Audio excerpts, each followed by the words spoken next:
1996. ISRO scientists were mapping groundwater reserves across northern India using satellite imagery. They were looking for aquifers. What they found instead was the ghost of a river. Not a small stream, a massive river system, over 1,000 kilometers long, buried under centuries of sand and soil, dead for at least 4,000 years. The satellite data was so clear, geologists couldn't ignore it. They went to the ground. Haryana, Rajasthan, Punjab. They drilled trenches. At a depth of 8 to 10 meters, they hit it. Riverbed sediments, high energy channel deposits, evidence of a perennial river that once flowed stronger than the Ganga. Then they dated it, active until approximately 2000 BC. After that, the river began drying. By 1900 BCE, it was gone. But here's where it gets strange. When archaeologists overlaid this Paleochannel map with known Harappan sites, something impossible appeared. Nearly 70% of all Indus Valley civilization sites, Kalimangan, Panavli, Rakhikadi, Bhirana, sat along this dead river, not along the Indus, along this one. Which means the civilization that we call Indus Valley wasn't centered on the Indus at all. It was centered on a river that no longer exists. And then someone did something simple. They opened the Rig Veda, and there it was, a river called Saraswati, described as best of mothers, best of rivers, best of goddess, described as flowing from the mountains to the sea, described as the center of Vedic life, where rituals were performed, where settlements thrived, where the earliest hymns were composed. The Rig Veda doesn't just mention this river once, it mentions it more than 50 times. It describes its course, it names the tributaries, it even describes the landscape around it. Seasonal flooding, dry zones, the region where clans settled. And when geologists compared the Vedic description with the satellite data, well, they matched. The text had preserved the geography of a world that vanished 4,000 years ago. But here's the problem. Mainstream scholarship dates the Rig Veda composition to 1500 to 1200 BC. The Saraswati, it dried by 1900 BC, which means, according to the official timeline, the Rig Veda was composed 3 to 700 years after the river dried. So how were they describing it? How were they naming tributaries that hadn't flowed in centuries? How were they centering their entire world around a river they never saw? There are only two possibilities. Either someone preserved hyper-specific geographic memory for thousands of years with no writing system and then composed hymns about a landscape that they had never experienced, or the text is older than we have told, much older. And if the text is older, then everything we have been taught about who these people were, when they lived, and what they built suddenly becomes a question again. And this is not a fringe theory. This is not speculation. This is archaeology, geology, and textual evidence converging on the same point. And it's forcing us to ask a question most scholars have avoided. What if the Vedas and the Indus cities are not separate civilizations? What if they are describing the same world? So here's what we are going to do. We are doing something that has never been done before in either academia or alternate history. We are going to set aside the dates. We are going to ignore the colonial timeline that still dominates textbooks. And we are going to read the Vedas the way archaeologists read soil, layer by layer, change by change, watching the society move through time. Because the Vedas don't just preserve rituals. They preserve a society that expands, a society that fights, a society that settles. And if we read them honestly, without forcing them into a pre-decided timeline, they exactly tell us when and where this world existed, and whether archaeology has already found it. So if you're reading the Vedas layer by layer, where do we start? The Rig Veda. The Rig Veda is not a single uniform work. It is made up of 10 mandalas, and they are not organized randomly. When you read them closely, a clear internal order appears. Mandals 2 through 7 follow a strict pattern. Each mandal is dominated by one family of composers: Gratsamada, Vishwamitra, Vamdev, Atri, Bhardwaj, Vashishta. One family, one mandal. The language across these mandals is consistent. The places mentioned repeat. The structure of composition remains the same. Because of this internal consistency, Mandal 2 through Mandal 7 are treated as a single book because they belong to the same phase. And Mandal 8, this is the first book that breaks the pattern. The family dominance weakens. New composer groups appear, including the Kanvas. The geography mentioned becomes wider. Mandal 1 continues this change, and even more voices appear.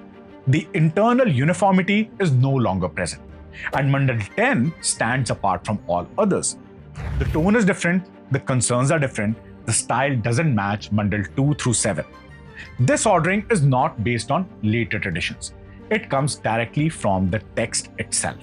So before we analyze anything, we fix this internal sequence. First Mandal 2 to 7, then Mandal 8 and early Mandal 1, and last Mandal 10. This is the framework we are going to use going forward. And the first thing you notice is these people are not sitting still, and they are also not wandering. Here's what the hymns actually show. Life centers on Saraswati. Settlement appears along it. Rituals happen near it. But the rivers, they flood. And when it floods, people move. Not far, just far enough. They stay in higher grounds for a season or maybe two. Then the water recedes and they come back. This isn't normal nomadic life. Nomads, they don't return. It is a pastoral movement, circulating within a known area. Seasonal, predictable, and controlled. And once you see that pattern, the economy makes sense. Because if you are moving every few months, your wealth can't be fixed to land. It has to move with you. In the Rig Veda, that wealth is cattle. Not just food, not just milk. Cattle are the measure of everything. Rewards are counted in cattle. Disputes are over cattle. Raids are for cattle. The recovery of stolen herds get its own hymns. So this is a mobile wealth in a moving world. And here's what that tells us, that these people are beyond hunter and gathering. They are managing herds, they are cultivating barley, and they are controlling fire. But they haven't settled into fixed agrarian power yet. No land ownership, no territorial borders. Conflicts are not over territory. They're over herds, raid, recovery, clan rivalries. That's the dominant pattern in Mandal 2 to 7. And now look at the geography. The hymns, they don't decide region or kingdoms. They describe rivers: Saraswati, Parushni, Satudri, Vipas, Drasavati, and Appya. They are not poetic names. These are landmarks, places where life happens. Other rivers are mentioned: Sindhu, Yamuna, Ganga. But in this layer, they are peripheral, known but not central. The Rigvedic world at this stage is very tight: river-based, seasonal, and pastoral. And there's one more thing that matters. There is no formal social hierarchy yet. No Brahman, Kshatriya, Vaishya, Shudra system organizing production and power. You see priests, you see chiefs, and you see patrons, but you don't see an integrated rule-bound class structure. That kind of system only becomes necessary when societies settle, they produce surplus, and they need to manage distribution. And that hasn't happened yet. So for hundreds of hymns across 6 mandals, the Rigvedic world stays like this: steady, pastoral, river-centered. Conflicts come and go. Nothing is remembered as a turning point until Mandal 7. In Mandal 7, one conflict is different. It has a name. It has a location. The clans are listed. The leader is named. And a winner is remembered. This is the Battle of 10 Kings. And this is where everything changes. Sudas of the Bharata clan leads one side. A coalition of 10 clans stand against him. Sudas wins. But this victory doesn't end like the cattle raids before it. The defeated clans don't regroup. They don't recover their herds and return next season. They lose access to the river network, the Saraswati, the tributaries, the core zone. Without that, pastoral life collapses. The losing clans are pushed out, and their voices, they disappear from the text. The family structure that held Mandal 2 through 7 together, one family, one Mandal, one stable world, breaks here. You turn the page to Mandal 8, and everything has changed. Bharadwaj and Aitri are still composing, but they are not alone any longer. A new lineage enters, the Kanvas. And the Kanvas are not composing from the Saraswati. They are composing from Sindhu. The Sindhu mentioned before, but never central. And now rituals happen there. Herds move there. The life depend on the Sindhu river. The Rigvedic world just doubled in size. If you want the full breakdown of the Battle of Ten Kings, the clans, the strategy, why it shattered the old order, we have made a separate video on it. You can watch that after this video. Because from here, the expansion begins. This continues into early Mandal 1. Multiple families, multiple rivers, wider geography, same pastoral economy, same mobile life, but just bigger. And then the language changes. Not in Mandal 8. Later, past early Mandal 1, past the expansion phase, the vocabulary completely shifts. The way rituals are described, that shifts. New expressions appear. Old ones, they fade. Linguistics notice this immediately. And when they try to place what comes next, which is Mandal 10 and the Krishna Yajurveda, they hit a problem. Because the language puts them in the same phase, not centuries apart, same linguistic horizon. But Mandal 10, it doesn't sound like Mandal 8. It's reflective, philosophical, anxious. Something happened between the expansion and reflection. And the Rigveda doesn't tell us what exactly happened here. But there is another text, the Atharvaveda, especially its early books, book 1 to 7. Now an important shift appears. For a long time, the Atharvaveda was not grouped with the other Vedas. Rig, Yajur, and Sam was circulated always together. Atharvaveda was circulated separately. The reason becomes clear when you read it. Its concerns are completely different. The Rigveda speaks to groups moving through shared spaces. The Atharvaveda speaks to people staying at one place. The scale changes. Many hymns deal with illness, not injury from conflict, but fever, pain, infection, bites, and long-lasting sickness. In a mobile life, illness moves with the group or is left behind.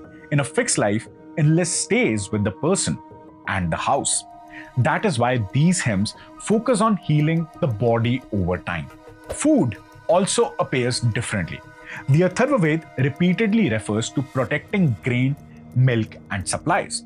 Spoilage, it matters. Loss matters.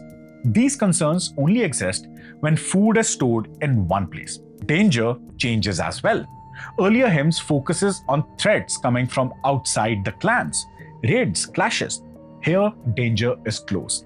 Cattle near the house, children, boundaries are down where people live. Protection is no longer about winning conflict. It's about maintaining safety within a fixed space. Ritual use changes with the shift. Earlier rituals address the whole group. Here they are described as person, family, or a household. And this tells us something simple.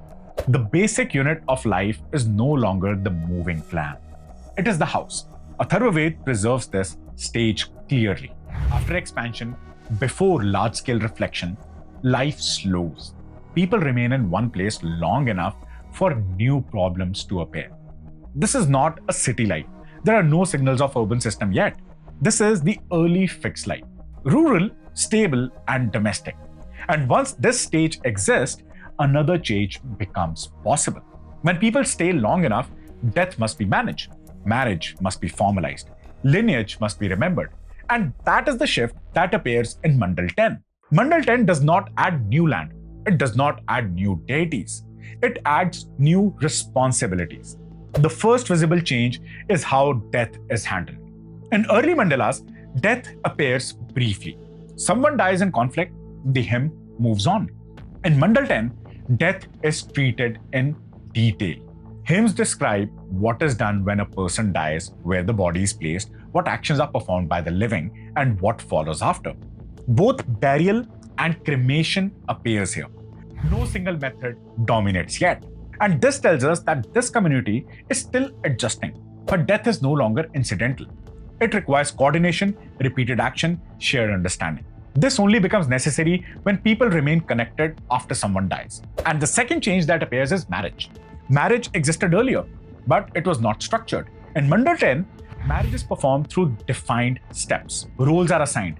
Witnesses are present. The union is publicly recognized. This changes daily life. Marriage now binds families across time, not just individuals in the present time. And once marriage is formal, now lineage matter. And that's what appears next. Mandala 10 invokes ancestors directly, not as a story but as an active reference. People now place them within a line. Those before them, those after them. The Pitralok, time, is no longer tracked only through seasons. It is tracked through generations. And this only happens when people they stay at one place long enough to accumulate memory. And now another change. Distinct social roles are named together. Priestly roles, leadership roles, production roles, service roles. They are not defined by law. They are defined by birth. And this is where we see the Varna system for the first time. Brahmins, Kshatriya, Vaishya, Shudra. They are visible because society has grown large enough that not everyone performs the same task. Differentiation has become noticeable. People also change. The problems also change. So earlier hymns focused on threats from outside groups. In Mandala 10, dangers appear inside the household. A man gambles, he loses the wealth. Trust breaks, the household collapses. This is not a conflict with outsiders. It is a failure within a settled society. So this kind of problem only exists when people are tied in a network. And then something else appears. Hymns begin asking questions without instructions, without commands, without clear authority. Some questions that are only produced by a group that is not worried about immediate survival. And finally, the geography changes as well. Mandala 10 contains a hymn that lists rivers together. They are not routes and they are not the list where the people lived, but they tell us what kind of world did they feature. And the list includes rivers from 4 zones like Saraswati, Sindhu, Yamuna, Ganga, Satudri. But it does not stop there. Rivers west of Indus appear as well, Kubha and Swastu. These correspond to Kabul and Swat river system. These are not part of earlier lived landscape, and they do not appear as seasonal zones or ritual centers. They are just known. They tell us something important.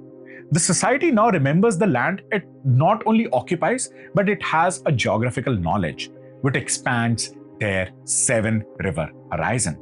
People know regions beyond their daily life, but they might not be living there in this phase. So this is where the difference from Mandala 2 to 7 goes. Their geography appears only where life happens. Here, geography appears everywhere.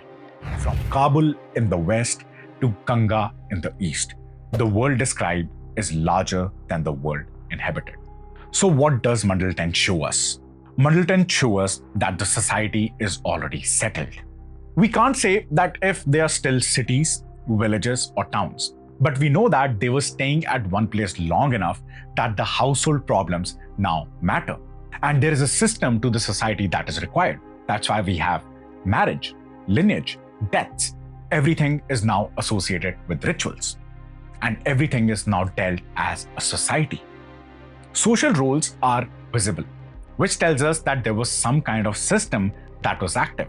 But what kind of system? And how vast was this settlement?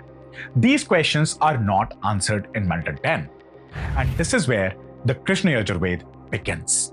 The text no longer records events or changes. It is made of instructions. Every section describes action in a fixed order. Number of steps are always numbered. Roles are always assumed. And tools are very specific. The text does not describe who created these practices. It does not explain where these practices originated. It does not preserve any family voice. So when it comes to Yajurveda, there are no named composers. The instructions are written so that any trained person can perform them. If one performer is absent, another performer replaces him. And this sequence, it does not change. Some procedures require several people working together. Different tasks happen at the same time. Each role is separate. The texts do not explain how these peoples are trained. It assumes that everyone is trained already. Mistakes are anticipated. When an error occurs in the recitation, the response is not discussion or another prayer. A connection is given. The process continues from the connected point. The instructions are written so the process survives error. Payments appear clearly. Cattle and goods are given for performance. There is not occasional exchange. It is expected that you have to give cattle if you are doing any community service. The text also assumes time. Some procedures unfold over multiple days. They require return. They require scheduling. These are the kind of things that Krishna Yajurveda is occupied in. But what is it in real life? Now, if we step back and ask the question, what must already exist for a text like this to work? Because I know this is very ambiguous when we are talking about rituals. So the first, people are no longer acting as a family unit. They are operating inside a larger arrangement. So definitely we have big communities. Knowledge is no longer dependent on one lineage. It can move between individuals. And this requires a population large enough for replacement. So if one person is unavailable, another can step in. Food production must exceed daily consumption so that some people can perform tasks that do not produce food. And this requires a settled food system. The economy has shifted. Cattle are no longer only mobile wealth. They are used to pay for services. That requires predictability, enough surplus to commit resources in advance. And time is also structured differently. Activities assume planning beyond a single session. People expect to return. Process resumes where they left off. So the society is not yet fully urban, but this is a pre-urban society. Even though in Yajurveda we don't see any city administration or law code or city planning, it's because that's not required in this text. But it points to something different.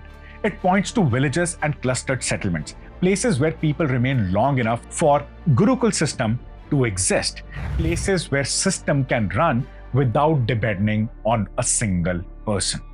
So where does this leave us? The Krishna Yajurveda shows us a society that has stabilized. There is no movement, settlement is established, food is always in surplus for this society to work, and specialization, a skill required to perform a certain job, is just normal. This is how life is now organized. True repeatable system. They are managing cities. It's no longer a society that depended on a memory. So the next step, where space itself becomes standardized and the system must be maintained across generations, appear in Shukla Yajurveda. So after the Krishna Yajurveda, the nature of instruction changes again. Now the concern is no longer how the action is performed. The concern becomes where the action is performed. The Shukla Yajurveda is precise about space. It wants a specific space, specific measurement, and specific orientation. If they are building an altar, it has to be of a specific size. It would either face the east or the north. The cardinal directions become the heart of Shukla Yajurveda. And altars, they are not constructed. Lengths are fixed. Width is fixed. Directions are fixed. The same layout appears repeatedly. The numbers don't change. There is no variation. There is standardization. This tells us that they had a very good understanding of mathematics and geometrical designs. And the text, it does not choose a land. It does not prepare a land. It assumes that the land already exists. That instruction makes sense if the same space is used again and again by different or the same groups at different times. And this is entirely new to the Vedic text. Earlier texts required people to know procedures. Here, people must reproduce identical spatial results. That requires a measurement system. some reference point or some agreement on scale. Multiple people must work at once. Different sections must align, and one error breaks the entire system. This level of coordination doesn't happen casually. This text assumes a mature phase of settlement. Built environments are permanent. Spaces are reused without explanations. Labor is coordinated at scale. Multiple specialists work simultaneously. Knowledge is transmitted through exact replication. Deviation is not tolerated. Consistency matters more than innovation.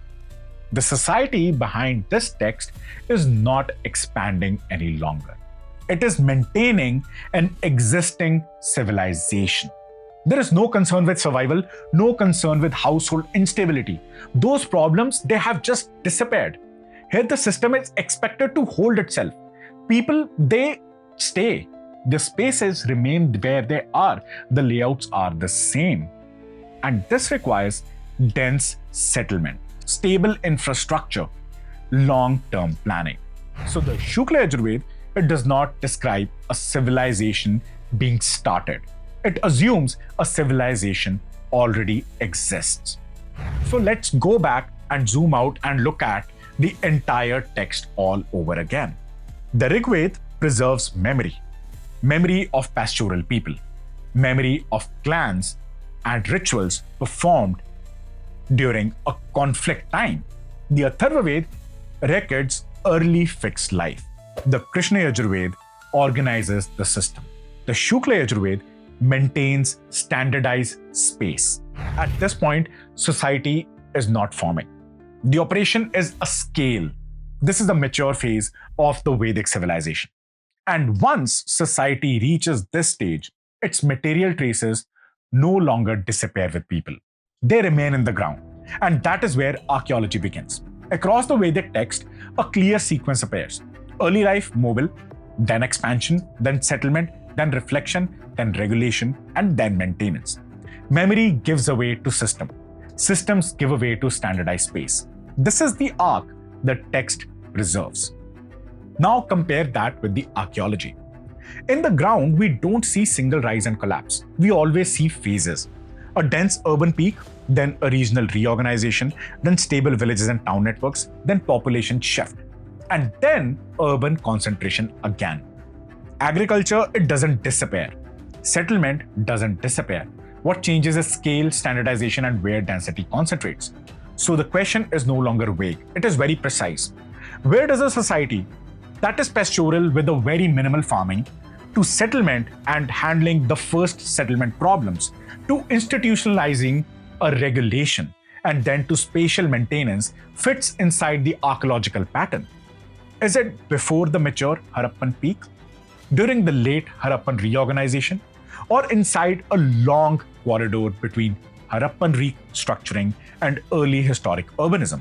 We have now seen what the text records. In the next part, I'll do something simple because this could have been a little bit complicated for a lot of people. But next thing what we'll do is we'll take the textual sequence directly against archaeological rares, river by river, region by region, and test whether the society described in Vedas existed at any point in Indian history. And can we find the same transformation? This is where this memory will meet material evidence. But I will take a pause here. Part 2 is already in production. So if you think that you already know where this society belongs, hold that thought. Because once the ground is added, some timelines won't survive this comparison. So next week, I will get you the part 2 where we will find the archaeological evidence for the Vedic civilization. And a spoiler, it exists in the Indian soil. This is it from my side today. Till then, stay curious.